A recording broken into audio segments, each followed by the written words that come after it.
दोस्तों, आज हम बात करने वाले हैं एक ऐसे खिलाड़ी के बारे में जिनको हॉकी का जादूगर कहा जाता है, जो भारत के इतिहास में आज तक का सबसे बेहतरीन हॉकी प्लेयर रहा है।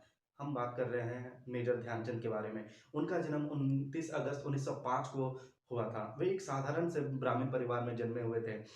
उनके पिता एक साधारण से सिपाही थे ब्रिटिश आर्मी में, और वे बस इतना चाहते थे कि उनका बेटा पढ़ लिख करके एक अच्छी सी सरकारी नौकरी ले ले जिससे उनका भरण पोषण चल जाए। लेकिन ये बहुत ही शर्मीले किस्म के इंसान थे, पढ़ाई लिखाई में इनका मन नहीं करता था, इनको दोस्ती यारी, लोगों से मिलना जुलना ये सब बिल्कुल पसंद नहीं थे। ये स्कूल जाने के बहाने अ, बाहर में जाके खेला करते थे। जब ये 16 साल के हुए तो इलाहाबाद के ब्राह्मण रेजिमेंट में इनकी नियुक्ति हो गई, और वहाँ पर दूसरे लोगों को देख करके ये भी हॉकी में दिलचस्पी लेने लगे। वहाँ पर इनकी मुलाकात हुई सूबेदार बाली तिवारी से। बाली तिवारी, जो कि बाद में इनके गुरु भी बने।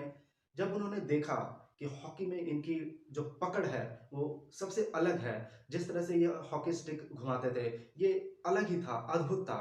उसी समय उन्होंने परख लिया था कि ये कोई साधारण खिलाड़ी नहीं, बल्कि एक उभरता हुआ सितारा है। तो इसी आधार पर वो उन्हें प्रशिक्षण देना शुरू कर दिए।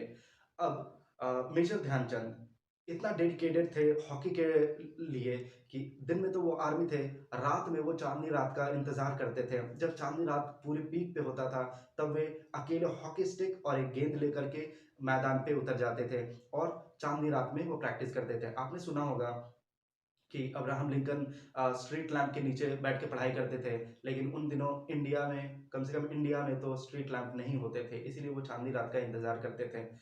और वे इतने मंजे हुए खिलाड़ी बन गए कि बाद में वो ब्रिटिश आर्मी की तरफ से लगभग 4 साल खेलते रहे आर्मी में काम करते हुए।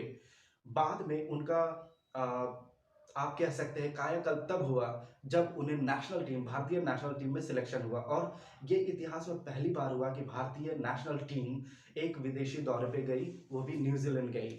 वहां पर जब भारतीय टीम गई तो ये एक पहला और अनोखा, आप कह सकते हैं एक एक्सपीरियंस था, एक अनुभव था, जो किसी ने भी, किसी के पास भी नहीं था। सब लोग थोड़े डरे हुए थे, थोड़े उत्साहित उत्साहित थे। लेकिन जब उन्होंने 21 मैच खेले तो उनमें से 18 मैच इंडिया अकेले जीती, और 2 मैच टाई हुआ, न्यूजीलैंड सिर्फ 1 मैच जीत पाई। और इसमें कहते हैं मेजर ध्यानचंद ने अकेले 100 से ज्यादा गोल किए। जब इस उपलब्धि के साथ भारतीय टीम जब भारत पहुंची, बॉम्बे पहुंची, तो भारतीय लोगों का हुजूम वहां पर उमड़ पड़ा, और उनके स्वागत में लाखों लोग उमड़ पड़े। और इसकी वजह से रातों रात मेजर ध्यानचंद, खास करके मेजर ध्यानचंद अखबारों की सुर्खियों में आ गए, और वे एक तरह से आप कह सकते हैं सुपरस्टार अभिनेता बन गए। इसके बाद उनका उनकी उपलब्धि का सिलसिला। दोस्तों, इस जीत के बाद इंडिया का मनोबल इतना बढ़ गया था, भारतीय टीम का मनोबल इतना बढ़ गया था कि अब वे ओलंपिक के लिए तैयार थे। पहला ओलंपिक जो भारतीय टीम ने खेला 1928 में एम्स्टर्डम में, उन्होंने इतने गोल मारे, इतनी उनकी उपलब्धियां बन गई थी कि उन्होंने सिर्फ गोल्ड मेडल ही जीते। और 1928 से लेकर 1936 तक मेजर ध्यानचंद के रहते हुए भारतीय टीम ने सिर्फ और सिर्फ गोल्ड मेडल ही जीते। उस वक्त भारतीय टीम का मुकाबला करने वाला कोई और दूसरा टीम दुनिया में नहीं। दोस्तों, अब मैं आपको मेजर ध्यानचंद की उपलब्धियों के बारे में कहानी के रूप में विस्तृत रूप से बताऊंगा। ये बात है सेकेंड ओलंपिक की, जो भारत के लिए सेकेंड ओलंपिक थी। उस समय भारतीय टीम यूएसए के लिए, अमेरिका के लिए रवाना हो गई। उस समय हवाई जहाज उतनी विकसित तो थी नहीं, तो उस समय ये पानी जहाज से जाया करते थे। अब इनके पास पैसे थे नहीं। वो एक समय था ग्रेट डिप्रेशन का। ग्रेट डिप्रेशन मतलब आप समझ लीजिए, स्टॉक मार्केट तहस नहस हो चुका था, खाने को पैसे नहीं थे, किसी के पास पैसे नहीं थे, दान करने के लिए भी पैसे नहीं थे, फंड जमा करने के लिए पैसे नहीं थे। इन्होंने किसी तरह जाने के लिए, अपने सफर के लिए पैसे का जुगाड़ कर लिया, लेकिन इनके पास खाने तक के पैसे नहीं थे। खैर, जब ये पोर्ट से रवाना हुए, पानी जहाज से रवाना हुए, तो जहां भी पोर्ट रुकती, ये वहीं पर हॉकी मैच खेलने लगते, लोगों को एंटरटेन करने लगते, और किसी तरह पैसे इकट्ठा करते, और उसी से अपना अपना खाने पीने का गुजारा करते। और इसी तरह और ये सिर्फ एक बार नहीं, जहाँ जहाँ पोर्ट रुकती थी, जिस जिस पोर्ट पर रुकती थी, उस पोर्ट पे ये मैच खेलते थे और लोगों को एंटरटेन करते थे या जीतते थे और पैसे इकट्ठा करते थे और अपना भरण पोषण करते थे। इस तरह तो वे पहली बार अमेरिका पहुंची। जब अमेरिका पहुंची तो वहां सिर्फ तीन टीम थी ओलंपिक में, इंडिया, जापान और अमेरिका। और इन्होंने स्वर्णिम इतिहास में अपना नाम रच दिया। 24 गोल मारा वर्सेस सिर्फ एक गोल अमेरिका के खिलाफ, और इन्होंने ओलंपिक अपने नाम कर लिया। दोस्तों, अब मैं आपको बताता हूं मेजर ध्यानचंद की उपलब्धि की सबसे बड़ी कहानी। ये बात है ओलंपिक 1936 की, बर्लिन में, जब इंडिया की टीम जर्मनी के खिलाफ पहला वार्म अप मैच खेली। इंडिया की टीम 4-1 से हार गई। इस बात से हिटलर बहुत खुश हुआ था कि, क्योंकि वो जानता था मेजर ध्यानचंद कौन है, और इस बात से इसलिए खुश हुआ कि वो सोचने लगा कि उसकी टीम इंडिया की टीम से मुकाबला कर सकती है, और इसी बात पे वो बहुत खुश था। खैर, जब वार्म अप मैच खत्म हुआ और जब रियल मैच शुरू हुआ, इंडिया की टीम फर्स्ट हाफ तक 1-0 से लीड कर रही थी। उसके बाद क्या हुआ, इंटरवल में वहां की टीम ने, या आप बोल सकते हो वहां के ऑर्गेनाइजर ने, पिच को या ग्राउंड को थोड़ा गीला कर दिया। इससे क्या होगा कि भारतीय टीम थोड़ी स्लो हो जाएगी, या ओवरऑल सारे प्लेयर थोड़ा स्लो हो जाएंगे, गोल मारने में तकलीफें होंगी। जब मैच शुरू हुआ तो मेजर ध्यानचंद को थोड़ी देर में रियलाइज हुआ कि उनका स्पीड थोड़ा स्लो हो गया है। वो समझ गया कि ये गीला ग्राउंड है और इसीलिए उनका स्पीड स्लो हो गया है। उन्होंने तुरंत अपने जूते खोले और रफ्तार से भागना शुरू किया, और at the end of the match 8-1 से इंडिया लीड कर रही थी। मैच खत्म होने से पहले ही हिटलर वहां से शर्म का मारे भाग चुका था। खैर, इंडिया ने अपनी जीत दर्ज कर चुकी थी। अब बारी आई हिटलर से मुलाकात की। हिटलर, भले ही उनकी टीम हार गई थी, लेकिन हिटलर ध्यानचंद का एक बहुत बड़ा प्रशंसक भी बना। उसने ध्यानचंद को बुलवाया डिनर पे। अब ध्यानचंद सोचने लगा कि ऐसा क्या हुआ कि उसे न्योता मिल गया है। खैर, वो डरते कांपते किसी तरह हिटलर के पास पहुंचा।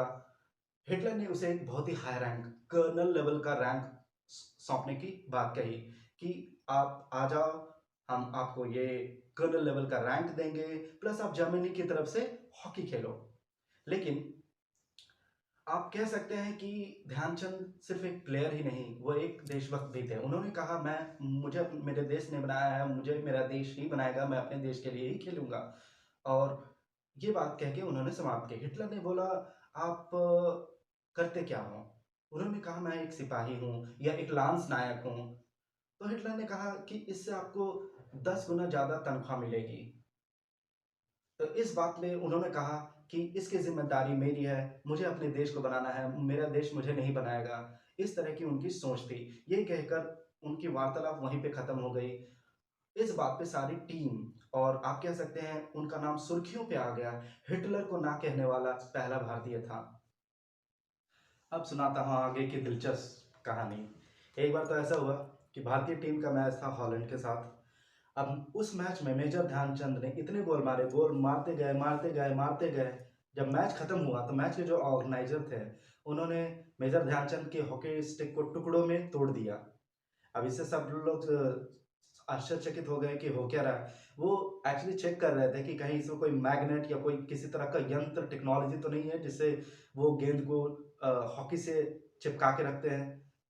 पर ऐसा कुछ नहीं था। वो तो मेजर ध्यानचंद का करिश्मा था। ऐसे ही नहीं, उनको हॉकी का जादूगर कहते थे। वो वो हॉकी में इतना घुस चुके थे कि वो ग्राउंड में बिना इधर उधर देखे उनको पता चल जाता था कि उनके सहकर्मी, उनके खिलाड़ी ग्राउंड में कहाँ कहाँ पर है। उतना ही नहीं, उनको अपने अपोनेंट के बारे में भी पता रहता था कि पीछे दाएं बाएं आगे कहाँ पर उनके अपोनेंट्स है। एक समझ लीजिए, एक चेस बोर्ड को उन्होंने अपने दिमाग में बिठा लिया था। उनको एक के बाद एक दूसरे तीसरे चौथे मूव के बारे में पता था कि अगर मैं इसको पास करूंगा तो वो किसको पास कर सकता है, वो किसको पास कर सकता है, एंड सो ऑन। वो एक तरह का मास्टरमाइंड था, हॉकी का मास्टरमाइंड बन चुका था। इतने वो हॉकी में घुस गए थे। इतना ही नहीं, उनके कैलकुलेशन इतना सटीक था। एक बार तो गजब हो गया। एक बार मैच चल रहा था, वो गोल मारे, गोल हुआ नहीं।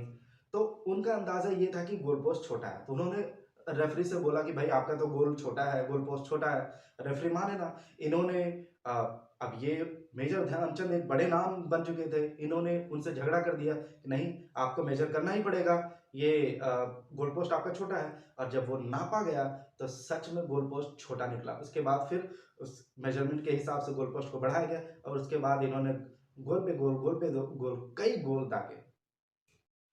और दोस्तों मैं बताना चाहता हूँ कि जब ये रिटायर्ड हुए उसके बाद इन्होंने एक ट्रेनिंग टीम ज्वाइन कर ली और ये न्यू कमर्स को प्रशिक्षित करने लगे, उनको ट्रेनिंग देने लगे, सिखाने लगे, हॉकी के गुर सिखाने लगे। ये खिलाड़ी इतनी सारी उपलब्धियां इनके नाम पे, इतनी सारी कहानियां, इतने फेमस, वर्ल्ड वाइड फेमस। इन्होंने भारत को 1928, 1932, 1936 में 3 बार लगातार गोल्ड मेडल दिलाए। इनके प्रतिनिधित्व में भारतीय टीम ने गोल्ड मेडल लाए। ऐसे खिलाड़ी को जब इनका अंत समय आया, जब इनको लिवर कैंसर हुआ और ये बेड रिडन थे, तो इनको एम्स हॉस्पिटल में भर्ती किया गया। वहाँ पर इनको जनरल वार्ड में भर्ती किया गया। क्यों? सरकार ने इनकी तरफ तनिक भी ध्यान नहीं दी। अब जनरल वार्ड गलत चीज़ नहीं है दोस्तों, लेकिन कहने का मतलब ये है कि एक ऐसा खिलाड़ी जिनके नाम दर्जनों, आप कह सकते हो बीसियों उपलब्धियां उनके नाम से जुड़ी हुई है, वैसे खिलाड़ी को सरकार ने तनिक भी ध्यान नहीं दिया। लेकिन हाँ, उसके बाद खेल क्षेत्र में जो सबसे बड़ा पुरस्कार राजीव गांधी खेल रत्न पुरस्कार है, उसका नाम बदल करके मेजर ध्यानचंद खेल पुरस्कार कर दिया गया। इन्हें पद्म भूषण पुरस्कार से भी सम्मानित किया गया है। अगर आपको हमारा ये वीडियो पसंद आया हो तो please like, comment, share and subscribe this channel. Thank you.